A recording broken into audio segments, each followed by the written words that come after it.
My name's Allegra Benitah. I'm the mother of the RHS Young School Gardener of the Year for Key Stage 1, that's Zekey. And we are here in Hendon in our micro-urban garden to see what we're harvesting in the autumn just before we put the garden to sleep for the winter. I love gardening. We don't have much space at home, but in the summer we grow up to 30 different kinds of fruit and vegetables. We've got figs, pumpkins, beans, tomatoes, beetroot, carrots, spring onions, ready to harvest. Thanks to the RHS campaign for school gardening, Zekey was able to take his love for gardening that he had at home with me and ask his headmaster if he could start a garden at school that his friends could enjoy with him.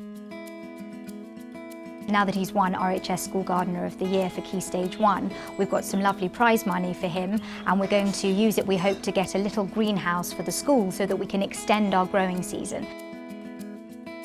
We've managed to get 4 big, juicy, yellow-orange pumpkins that we're going to harvest today, and we can use them to make one of our favourite recipes, little tiny challah bread pumpkins.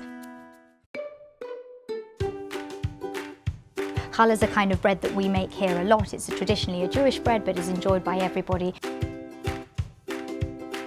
So with the pumpkins, we're going to roast them, we're going to turn the lovely yellow flesh into a puree, and then we put that pumpkin puree inside the bread, and then shape the bread so that they look like little tiny pumpkins. It's sweet and delicious and holds its shape even while baking.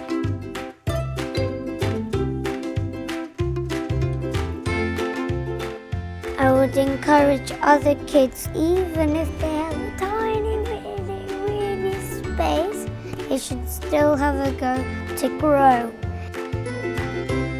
You don't need a lot of experience or any expensive ingredients, just a pot and a seed and some soil, and you'll be able to grow your own things and give children a real sense of pride and achievement, and also to understand nature and where fruit and vegetables come from. Go on, have a go, even if you've never done it before. It's not tricky, and you will really, really enjoy it as we do.